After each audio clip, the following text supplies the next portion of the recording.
Presidente, señor juez superior, el Ministerio Público viene a solicitar se confirme en todos sus extremos la resolución expedida por el juez Richard Concepción Carguancho, porque se encuentra correctamente motivada y cumple con todos los estándares de constitucionalidad correspondientes.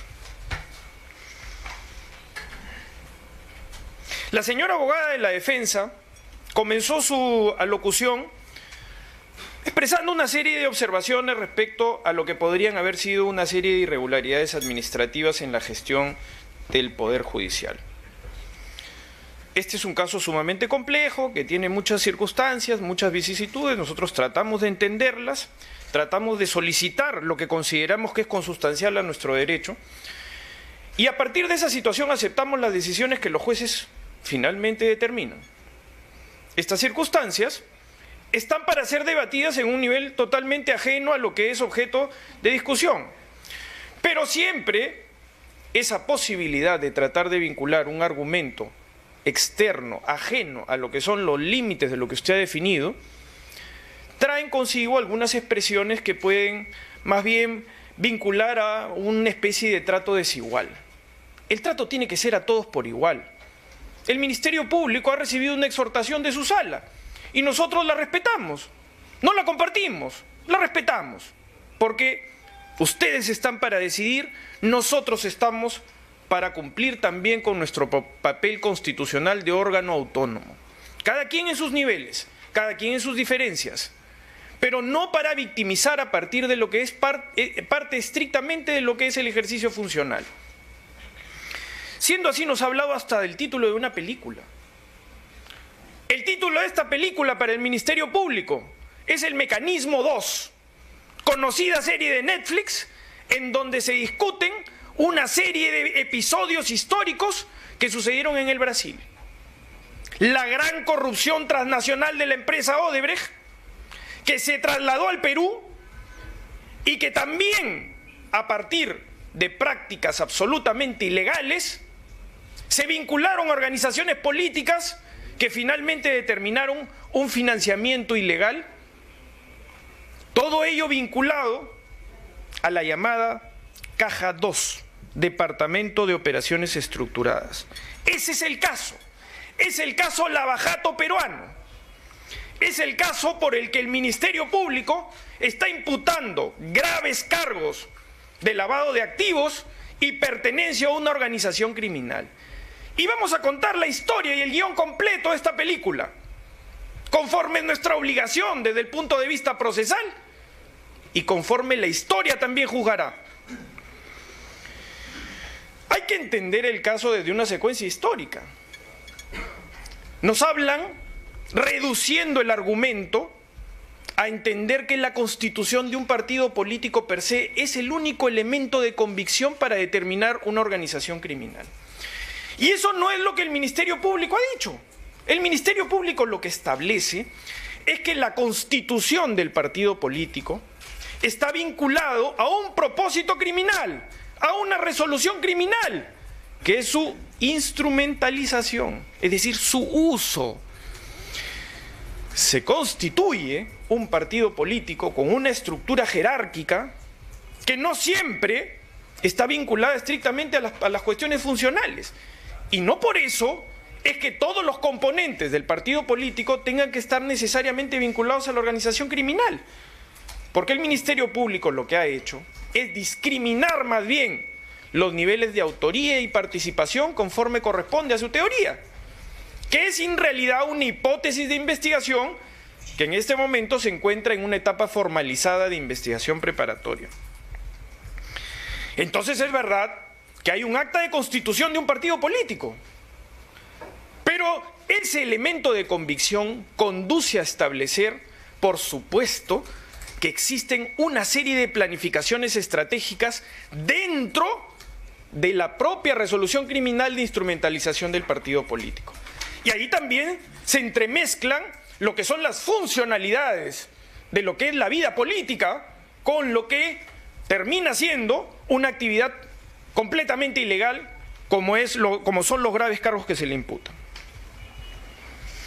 a partir de tener el partido político, el mecanismo mediante el cual se busca ingresar bienes maculados, es precisamente el de la campaña política.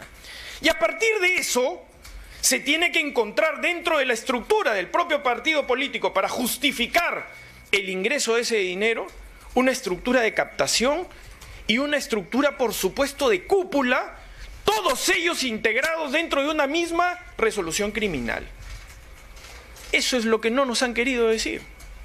Eso es lo que ocultan. Eso es lo que el Ministerio Público viene a recalcar a su colegiado. Señor presidente, señora juez superior. A partir de esto es que hay que entender la historia en su contexto.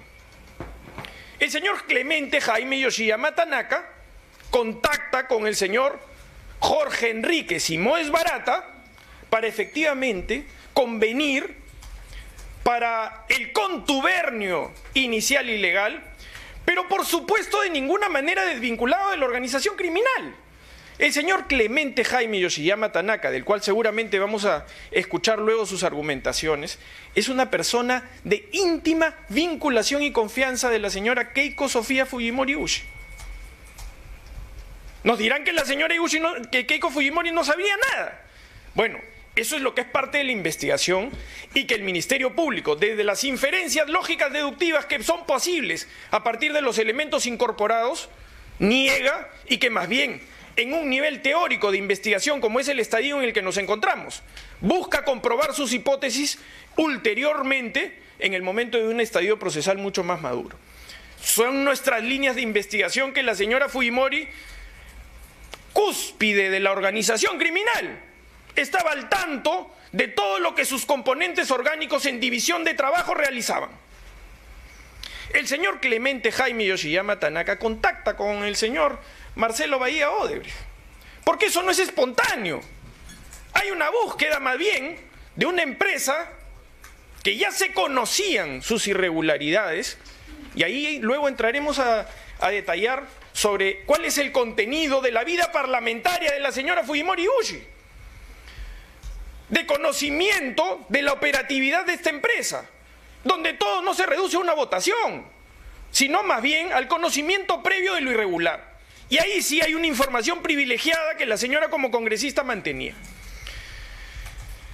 A partir de esta situación, la historia lo que nos cuenta es que existía, no solamente desde el punto de vista de alguna afinidad y proximidad entre el señor Yoshiyama Tanaka y el señor Barata, líder de la empresa corrupta Odebrecht en el Perú, esa vinculación que existía entre ambos está relacionada también a una simpatía de carácter político en determinado momento. Sucede que las circunstancias se entremezclan porque la infección de la corrupción no solamente había llegado al partido político de la señora Fujimori, sino también a otras organizaciones políticas. Entonces, ahí cobra vigencia un caso que también ustedes han llegado a conocer, que es el caso Humala Heredia. Resulta que por otros niveles de contacto existía también una obligación de pagarle $3 millones al señor Humala y a la señora Heredia. Esta circunstancia que se entremezcla en la realidad, porque estamos hablando de la misma campaña política, determina una serie de precisiones que luego son parte del origen del caso que ha finalmente determinado la situación jurídica de lo que estamos analizando, que es la anotación de Marcelo Bahía Odebrecht cuando, luego de ser intervenido por la Policía Federal brasileña, les hallada la anotación, aumentar Keiko a 500 y hacer visita. Ese hallazgo espontáneo, que es comunicado a la justicia peruana, determina el inicio de esta pesquisa y de esta investigación, que luego, por criterios de conexidad, termina vinculándose con otros de la misma naturaleza. Cuando los señores declaran uniformemente, nadie ha dicho lo contrario respecto a lo que nos dicen en la defensa. Los testimonios de los ejecutivos de la empresa Odebrecht son absolutamente coherentes y claros. absolutamente coherentes. El señor Marcelo Bahía Odebrecht declara en 2 oportunidades. Primero declara en el caso Humala Heredia y manifiesta en ese momento de que ellos han entregado dinero a varios políticos. Y ahí es por primera vez donde nombra a la señora Fujimori incluso. La anotación posterior determina que el señor Marcelo Bahía Odebrecht vuelva a ser interrogado. Y en ese caso reafirma su conocimiento de que efectivamente él ordenó que se aumente $500.000 a la señora Heredia.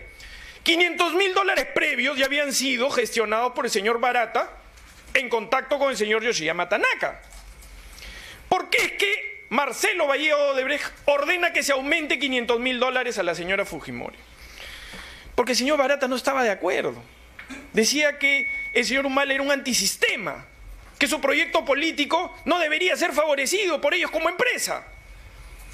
Marcelo Odebrecht le replica y le dice: esto es un compromiso que yo no puedo dejar de hacer, porque es un compromiso vinculado al Partido de los Trabajadores, a Lula da Silva y al exministro Palocci. No se puede dejar de cumplir el compromiso de entregarle $3 millones al señor Humala. Así que no te hagas problemas, le dice a Barata en otras palabras, parafraseando la misma circunstancia. Dale $500.000 más y olvidémonos del tema y cumple con ambos compromisos. Eso es lo que declara el señor Marcelo Bahía Odebrecht, coherentemente. No puede tener detalles porque Marcelo Odebrecht es el presidente de esta corporación. Él no ejecuta nada. Él solamente da las órdenes, excepcionalmente en este caso, porque se encontraba el pedido expreso de la política brasileña corrupta que estaba vinculada a Lula da Silva y al ministro Palocci. En esas circunstancias es que Marcelo Odebrecht tiene que saber detalles de este tipo de vinculaciones delictivas y ordena el aumentar los $500.000 a la señora Fujimori. Ante este episodio excepcional, tiene también que participar el señor Mameri.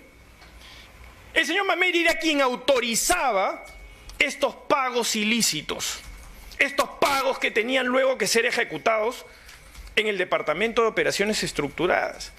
El señor Mameri efectivamente no conoce a la señora Fujimori, porque no la tiene que conocer, no la puede conocer. El sistema de cómo se ejecutaban los dineros en Brasil respecto a la Caja 2 era un sistema encriptado, era un sistema ilegal, era un sistema clandestino, oculto. No se podían saber nombres, se trabajaban solamente con seudónimos o codinombres. Por eso es que el señor Mameri no conoce a la señora Fujimori. No la tendría por qué conocer en ningún caso. No tendría ni siquiera por qué saber de que el dinero era para la campaña de la señora Fujimori. No tendría por qué conocer incluso al señor Clemente Jaime Yoshiyama Tanaka. El que lo tendría que haber conocido es el señor Barata, y es él la fuente de la información que estoy trasladando a su colegiado. El señor Mameri aprueba, pero se llega a enterar de estos detalles del pago a la campaña de la señora Fujimori, inevitablemente por el episodio del señor Humala. Tiene que saber detalles. Mameri incluso se incomoda. Dice: yo no quería saber nada de esto. Me tengo que llegar a enterar porque participa Marcelo Bahía Odebrecht. Que es una circunstancia excepcional. Porque Marcelo Bahía Odebrecht normalmente no participaba en este tipo de manejos clandestinos, sino había delegado toda esa corrupción en una serie de líderes empresariales a nivel de los lugares donde tenía operatividad la empresa. Mameri aprueba todas estas operaciones. Existe la aprobación de Mameri, existe la ruta del dinero. No dicen que no existe la ruta del dinero. Señores, están incurriendo en una no solo inexactitud, sino en algo absolutamente temerario. Porque al final ellos conocen la carpeta. La ruta del dinero está presentada en el acta de recepción de documentos de fecha 18 de octubre del 2018 en el tomo 104, la carpeta 55, fojas 25.636 a 25.645. Está la ruta del dinero, la ruta de los $500.000. Está incluso en el intermediario, están los documentos de Panamá, están la empresa que finalmente liquida el recurso, está el correo electrónico que lo autoriza, está en la carpeta.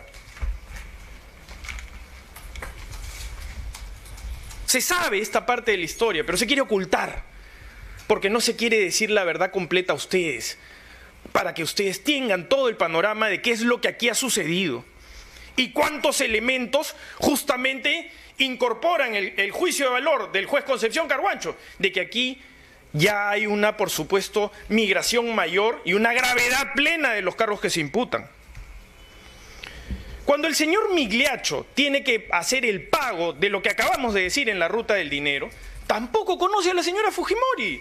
El señor Migliaccio solamente opera con un codinombre, Campaña Nacional 3, nada más. El señor no tiene por qué saber a quién se le va a pagar. Excepcionalmente alguna vez pudo haberlo sabido, pero siempre dentro de un nivel de excepción y no de operatividad regular. En este caso, evidentemente, si usted le pregunta al señor Migliaccio si conoce a la señora Keiko Sofía Fujimori Gushi o si conoce al señor Clemente Jaime Yoshiyama Tanaka, le van a decir que no, porque no los conoce. El señor Migliaccio lo único que es un ejecutor de las decisiones de los líderes empresariales que finalmente tienen un proceso en unos correos encriptados y toda esa información se guarda en los servidores Drowsys y MyWebDay, que están en este momento en custodia de la Procuraduría Federal brasileña.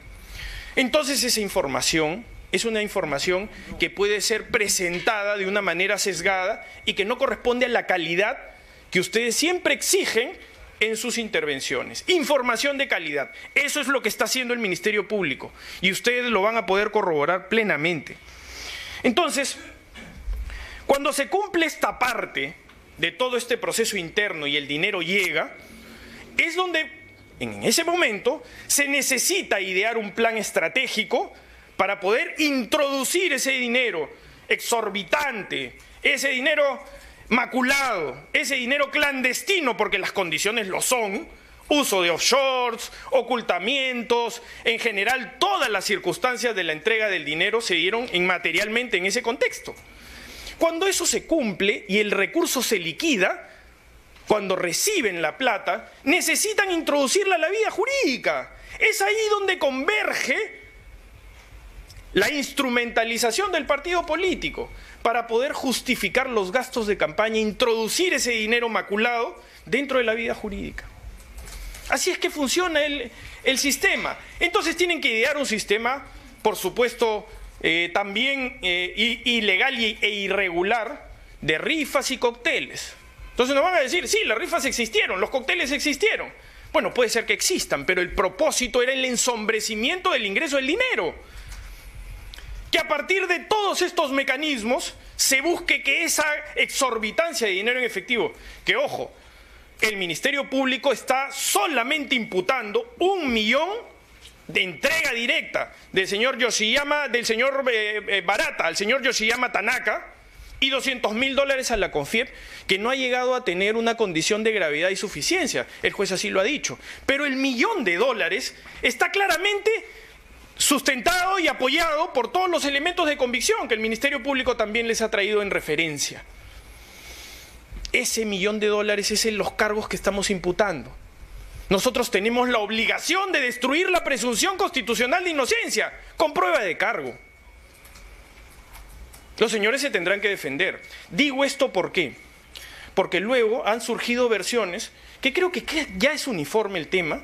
No he escuchado a la señora abogada de la señora Fujimori, pero entiendo que debe convenir porque las estrategias seguramente están coordinadas y conjuntas con el señor Yoshiyama, pero ya se sabe que efectivamente están reconociendo de que han falseado, han mentido en todo este proceso de haber captado el dinero. El señor Yoshiyama públicamente ha dicho de que una persona que ha muerto, el señor Rasmus Echecopar, le entregó una fuerte suma de dinero. Bueno, eso es un hecho que está fuera de la discusión.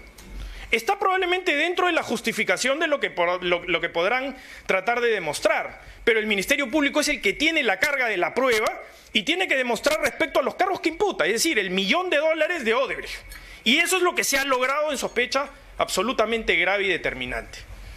Ahora, si la señora Fujimori, el señor Clemente Jaime Yoshiyama Tanaka, la presunta organización criminal que infiltró el partido Fuerza 2011, recibieron más plata, recibieron más dinero, es posible.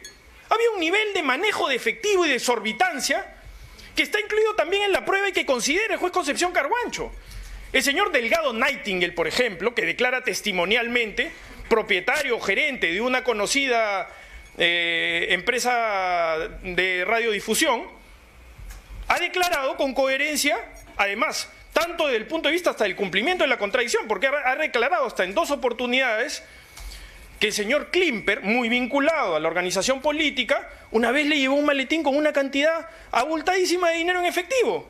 Es decir, el manejo de efectivo era algo cotidiano, era algo que formaba parte de lo que no resulta ser el cumplimiento de las normas no solamente administrativas, sino hasta tributarias y bancarias. Porque hasta las donaciones pagan impuestos, señor presidente, señora, señor juez superior. Manejaban grandes cantidades de dinero. El dinero estaba en maletines. Eso apoya, por cierto, también la versión de que aquí de lo que se está tratando de investigar dentro de un nivel, por supuesto, de eficiencia, de búsqueda de eficiencia, es que estos dineros efectivamente llegaron y fueron introducidos. De repente después nos van a decir, bueno, sí, pues, admitimos el aporte. Bueno, que lo hagan, pues. Y en ese momento discutiremos la estructura de la imputación de otra manera. Pero no nos digan que no hay elementos de convicción. Todo lo que hemos citado está dentro de la carpeta de investigación. Es de conocimiento también de la defensa técnica. Entonces, a partir de ese momento, donde ya se necesita darle legalidad a las rendiciones de cuenta, entra la Oficina Nacional de Procesos Electorales, que hace una deficiente gestión de control y fiscalización de lo que son las rendiciones de cuentas. O sea, no hubo en realidad una fiscalización. No la hubo. No sé si porque la Oficina Nacional de Procesos Electorales no tiene la capacidad logística suficiente para poderlo hacer, o sencillamente por el hecho de que también estuvo infiltrada por las organizaciones criminales. De hecho, hay un episodio referido a un auditor que finalmente termina perdiendo el trabajo porque advierte irregularidades en la rendición de cuentas. Eso también está en la resolución del juez Carguancho, Concepción Carguancho. Entonces, a partir de esa situación, de entender este modelo como parte de un plan criminal propio de la organización criminal también, en donde toda esta estructura de cúpula y esta estructura de captación está plenamente al tanto de lo que se está haciendo. Esas inferencias lógicas tienen que ver con la organicidad de una organización criminal, con la permanencia y con la división de roles y tareas que tiene una estructura en sus fines y en sus propósitos constitutivos.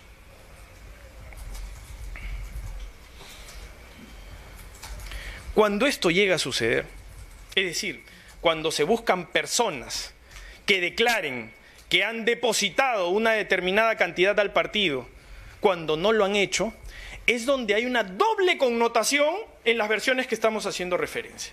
Porque esto tiene que ver, por un lado, no solamente con que el testigo esté mintiendo, sino también con la contribución efectiva al plan de resolución criminal, en donde para poder blanquear el bien maculado, se necesita darle una apariencia de legalidad. Entonces se usan a estos falsos aportantes que en un número importante ya han negado haberlo hecho. Tenemos más de 45 declaraciones en donde han negado haber hecho los aportes. Claro, eso tal vez en este momento, cuando ustedes reciban la información, por ejemplo, de la declaración del testigo protegido, número 055-2003 del 55, más lo que significa la declaración también de una persona íntimamente relacionada al señor Clemente Jaime Yoshiyama Tanaka, que es su sobrino, Yoshiyama Sasaki, nos dirán, bueno, sí, pues efectivamente, no hubo una cuestión administrativa, ¿no? Una cuestión referencial de que hay personas que efectivamente no dieron lo que tenían que aportar, pero eso es responsabilidad de cada una de las personas que consiguió a esos testigos. O sea, se desvinculan de todo. Ellos no sabían nada, no sabían que habían personas que estaban captando, no sabían personas que luego de eso, al conocer esa información privilegiada, más bien lo buscaron amenazar, lo buscaron compeler para que no cambien sus versiones y no digan la verdad, defraudando a la administración de justicia en ese aspecto. Y generando esa doble dimensión a la que hacíamos referencia, contributiva a construir la teoría del caso del Ministerio Público en la resolución del plan criminal de la organización para poder blanquear estos activos, y generando también un peligro evidente de obstaculización en la actividad probatoria. Ahora nos van a decir, ¿dónde está la orden de la señora Fujimori directa a esos testigos para que cambien de versión? Bueno, la respuesta siempre es congruente con la pertenencia a una organización criminal. Las organizaciones criminales funcionan con esa división de roles y tareas. En ese orden de ideas, no vamos a pensar que los componentes de un menor nivel están actuando en beneficio propio. Están actuando en beneficio de la organización criminal. La organización criminal es la que cuida el plan de ejecución de su resolución criminal también.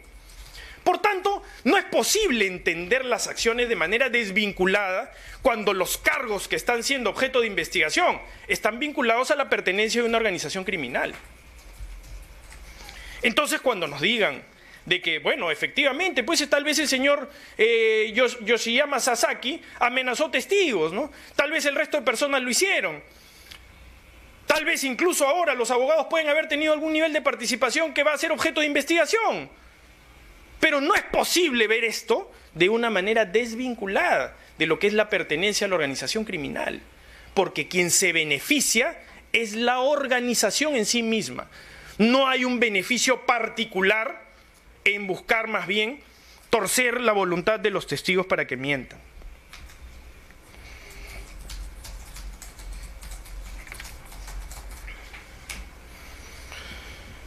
Cuando empezamos a tratar el tema de la obstrucción y del peligro de fuga específicamente,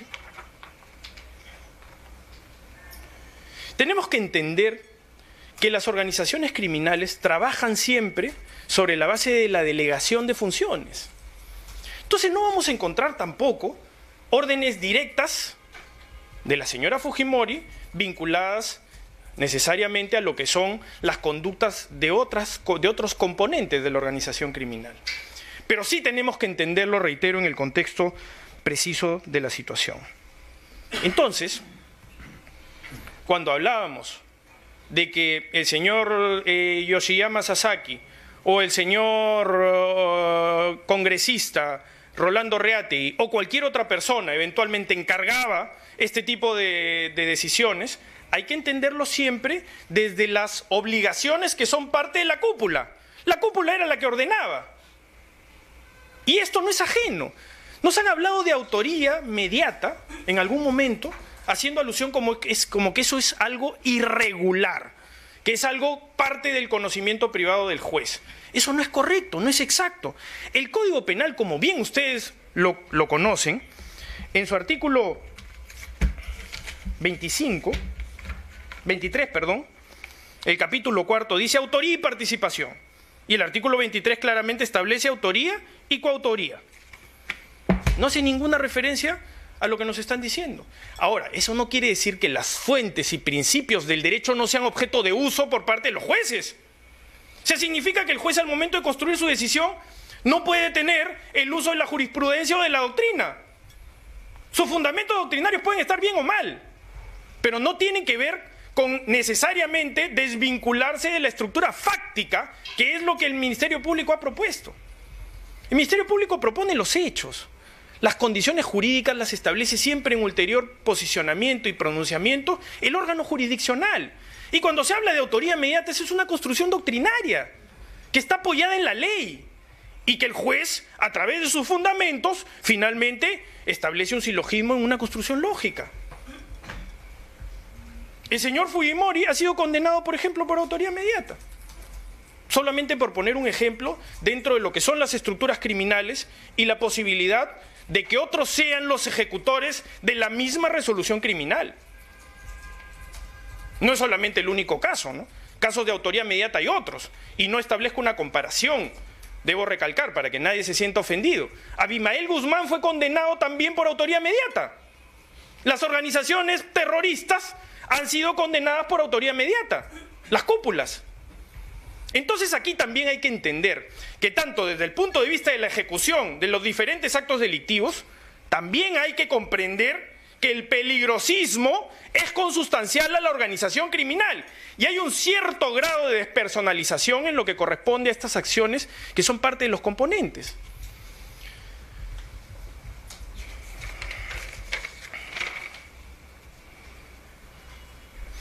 Cuando en el proceso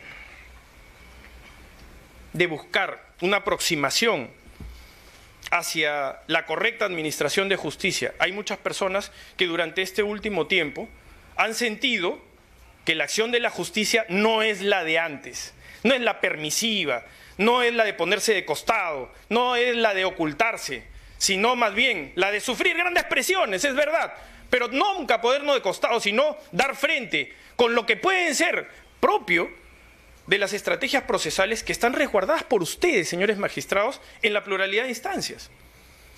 Hace muy poco ustedes no nos dieron la razón. Ustedes anularon la detención preliminar de las 20 personas que había solicitado el Ministerio Público. No es la primera vez que no nos dan la razón. El señor Clemente Jaime Yoshiyama Tanaka era objeto de un impedimento de salida del país. Su colegiado, en ejercicio regular de lo que son sus competencias funcionales, determinó que los impedimentos de salida del país son improcedentes en etapa preliminar. Señor Yoshiyama no tenía ningún impedimento, está en los Estados Unidos ahora, pero esa es una decisión jurisdiccional a la que el Ministerio Público se somete. Es la dinámica la que corresponde a aceptar todo lo que procesalmente es consustancial a la defensa. Igual nosotros hemos activado mecanismos, y eso no es buscar prejuiciar, es lo que corresponde a la funcionalidad de cada quien. Para que dosifique su tiempo, señor fiscal, ya pasó la media hora adicional, tiene los 8 minutos adicionales que tomó la Le agradezco, señor presidente. Dicho esto, en general la dinámica de la vida jurídica está definida por este tipo de garantías que no están prejuiciadas. Los jueces de primera instancia deciden, las salas superiores controlan, reexaminan, y en ese aspecto estamos nosotros plenamente sometidos. No compartimos, por supuesto, cuando ustedes decidieron eventualmente de una manera o de otra, pero el derecho a crítica puede estar sujeto también a una serie de restricciones que están dentro del canal de la respetabilidad de su majestad. Y eso nosotros lo hacemos escrupulosamente. Podemos criticar, pero respetamos plenamente a su órgano jurisdiccional, a los conformantes de su órgano jurisdiccional. Ustedes deciden, nosotros no estamos de acuerdo, hemos interpuesto un recurso de casación. De hecho, la Corte Suprema autoriza los impedimentos de salida del país en etapa preliminar. Ahora, está claro que a veces hasta los impedimentos de salida del país son incapaces de poder, por ejemplo, solucionar problemas del peligrosismo. El señor Inostroza Pariachi tenía impedimento de salida del país y ahora está en España. Y así como en su caso, hay otros tantos. Cuando la señora abogada hablaba del peligrosismo, decía que le parece absurdo que el señor Concepción Carhuancho cite otros ejemplos dentro de una resolución judicial. Bueno, absurdo no es. La resolución del 7 de agosto del 2018 de la Sala Penal de Apelaciones de la Corte Suprema de Justicia de la República, en su acápite 39, establece una serie de ejemplos de la insuficiencia del impedimento de salida del país cuando la Sala Superior, integrada por los jueces supremos Salas Arenas, Neira Flores y Bermejo Ríos, declararon infundado el recurso de apelación de la prisión preventiva del señor Walter Benigno Ríos Montalvo. Acá está. 39. Entonces el juez Concepción Carhuancho comete una arbitrariedad cuando cita otros ejemplos dentro de una resolución judicial. Eso es falso. Está perfectamente admitido dentro de la práctica judicial, porque eso contextualiza el argumento y la decisión. De tal manera que, para tratar de entender cuál es la posición del Ministerio Público, respecto al peligrosismo y respecto a lo que son las incorporaciones, hay siempre una doble dimensión de cómo es que esto debe ser valorado. Me queda poco tiempo y me voy a referir al chat de la botica, que tiene una especial trascendencia desde el punto de vista de la consolidación de los aspectos relacionados con la verticalidad, la ausencia de horizontalidad, más bien la estructura jerárquica que está claramente determinada en un chat que es legal además porque ha sido aportado por uno de los integrantes de manera voluntaria al Ministerio Público. No solamente son expresiones políticas, no es expresión política pedir que destruyan al fiscal José Domingo Pérez, no es expresión política decir que blinden al señor Chávarri, fiscal de la Nación. Esas no son expresiones políticas. Son expresiones claras de intromisión en aspectos relacionados con la correcta administración de justicia. Son órdenes que se cumplen instrumentalizando a los partidos políticos. No es el único caso. No está solamente esto vinculado estrictamente a lo que corresponde el uso de la organización política que sigue infiltrada, sostenida en el tiempo, en su organicidad. Todos cumplen las órdenes y cumplen un papel determinado. Los componentes políticos terminan siendo instrumentalizados por la jerarquía y por el dominio del hecho respecto a las voluntades que están sobrepasadas por una obediencia jerárquica más bien vinculada a casi lo castrense. Eso es lo que demuestra el chat de la botica. El chat de la botica determina además, más allá de todas estas estos condicionantes, el chat de la botica determina que la estructura organizacional no tiene casi voluntad propia. Es decir, no hay disidentes. Los disidentes más bien son apartados. Los disidentes más bien, los que no están de acuerdo con lo que dice la cúpula, con lo que dice la instrumentalización de la parte política, esos son segregados, son discriminados. Acaba de suceder, señor presidente, señores jueces superiores, un episodio claro respecto a lo que ha venido sucediendo, que nosotros interpretamos también como una gran intromisión. El partido político acaba de legislar una nueva ley. Y nos dirán, bueno, usted está diciendo que los parlamentarios tienen que abdicar a su función legislativa. No decimos eso. Lo que estamos diciendo es que el chat revela que todas estas decisiones muchas veces corresponden, en correlato de la primacía de realidad, a entorpecer la administración de justicia. Porque no sería inédito que si se aplica una ley con nombre propio, finalmente determinaría el uso de mecanismos de defensa dentro de la propia administración de justicia. Por tanto, extrapolamos ese hecho y lo entendemos también como parte del peligrosismo, parte de lo que es la instrumentalización y que revela el chat de la botica de manera clara. El chat de la botica revela además aspectos que tienen que ver con una efectiva materialización de la búsqueda no solamente de desprestigio del fiscal, porque eso pasa. Eso es parte de la dinámica de nuestro trabajo. El derecho a opinar es libre y finalmente dirán cosas buenas o cosas malas. La gente tiene derecho a opinar y uno tiene la obligación de ser tolerante. Lo que no se puede hacer es instrumentalizar ese tipo de propósitos subalternos para más bien, a partir de lo que es el poder de hacerlo, el poder de legislar, el poder de sostener a un fiscal en su posicionamiento, a partir de instrumentalizar eso, realizar más bien hostilizaciones que finalmente sí pueden perjudicar la administración de justicia, porque efectivamente son decisiones legales. El señor fiscal de la Nación tiene la atribución de retirarnos de nuestros cargos, sí, es verdad, tiene la atribución de hacerlo, pero la vinculación con esta relación de rehén al que hace referencia el señor juez Concepción Carhuancho, que está detallado dentro del chat de la botica, nos hace presumir que finalmente todos estos actos de hostilización devienen también del peligrosismo. Porque no se puede tampoco dejar de respetar la autonomía fiscal, que es lo que aquí se discute. Aquí no se discute si un fiscal puede o no ser removido de la posición que ostenta en ese momento. Tiempo vencido. Señor presidente, muchas gracias por su tolerancia. Seguramente tendré posibilidad de complementar más información.